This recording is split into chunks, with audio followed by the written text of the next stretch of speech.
Hi Laker fans, I'm Jennifer Drasler and you're watching Laker Zone.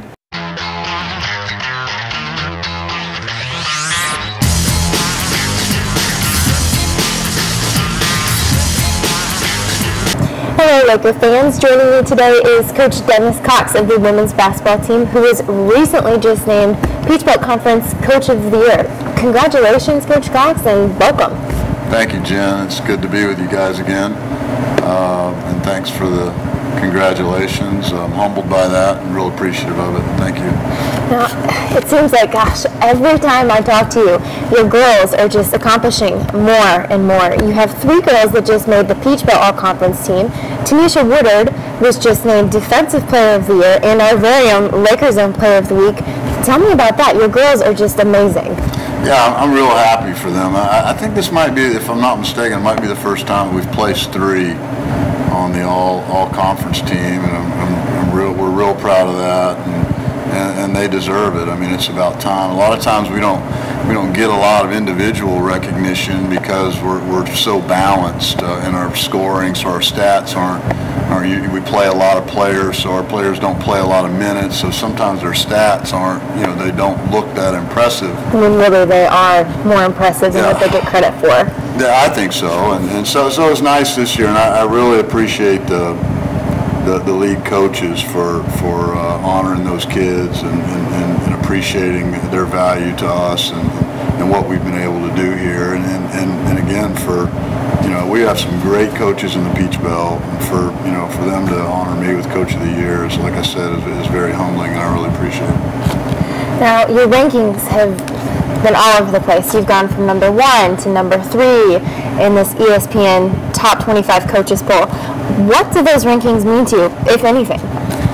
Well, the national poll really doesn't mean a whole lot. I mean, it's good for our sport that we get that recognition, and that we're sponsored by ESPN and the WBCA, and so it's very flattering when you're mentioned in that poll. I'm actually on the national poll committee, so I follow it very closely, and we take it very seriously. And to be mentioned in the same breath with some of the great programs in the country is just very flattering. And we've been up and down. We took an early loss. We started preseason ranked number 1. Yeah, do you think that loss had anything to do? Did it help you not feel like you were such on kind of a pedestal, but it helped kind of take that edge off, just made your team feel a little bit easier to play, or did that not help? It's funny. I tell you, my senior captains, Brittany and Tanisha, came to me after that game and said, "Coach, man, it really, we hated that we lost and it hurt, but we kind of feel less pressure now that it's over, because we were really playing tight beginning of the year, and it seemed like the games were pressure packed, like playoff games, and we were just starting our season, still trying to find our way and figure out who our team was, and because it is a completely different team from last year. So that did take some of the pressure off of us, and we were able to settle down then, I think, and start growing as a team. And we stumbled again later against Lander, but we learned some lessons there as well. And since then, I've been playing pretty good basketball. Now, speaking of pressure that you were talking about earlier, postseason starts tomorrow, today actually. Mm-hmm. And are there any particular teams that you don't want to face off earlier in the season? Who do you not want to play in the beginning, particularly push off towards the end? Well, here's the thing about this particular tournament, your conference tournament, is that kind of back to the national poll real quick. If I'd like to go back to that, and then I'll answer your question. The important ranking right now is your region rankings, and that's a more it's not as subjective as the national poll. There's a set list of criteria, like there's 6 different categories that you're judged on compared to the rest of the teams in your region. So that's what's important right now, and we're ranked number 1 in the region right now, but we have a real slim lead on USC Aiken because we have 2 region losses and they have just 3. So, and then Landers behind them, and then there's some teams from the SAC. So that's what's important, because your goal is to be one of the 8 teams that's in your region tournament. Right, and so that way you can host the tournament. Well, if you're number 1 in your region rankings, then you host it, and that's real important too, and that's our goal. We've been to we've won 3 region tournaments, and 2 of those were at home. And I really feel you have an advantage if you're at home. I mean, it's your home court. It's where you're comfortable playing. And so that's our goal. So, going to our conference tournament, because, we hold, a real tenuous lead in that region ranking, it's very important that we do well in our conference tournament. If we were to go over there and falter early, then there's a good chance that we would not host. I mean, not that all would be lost, but it would just be tougher. It would be a tougher road for us. So, as far as who we don't want to play, the teams at the conference tournament that are not ranked in the region right now, those are the dangerous teams. Right. Okay, because they, every game is it's an elimination game, because they know if they don't win that game, their season is over.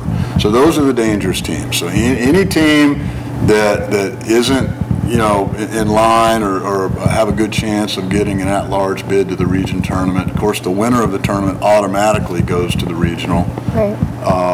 So that's so in our very first game is a team just like that, Augusta State. So, and they're playing very well right now. They're a much better team than the team that we saw in early January. So. We'll have our work cut out for us against a real motivated opponent. And now, switching gears a little bit, you mentioned your 2 seniors earlier on. You have Tanisha and you have Brittany. What's it going to be like losing those 2? Tanisha was on the first team in all of her awards. Brittany was just named to the second team all-conference.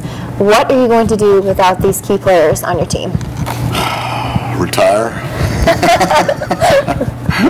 You can't do that. We have to win more national titles. No, and we'll have great kids coming back. Mimi Griggs and Kayla Mobley and Shay Jackson and Lexi, and then our kids that are new this year.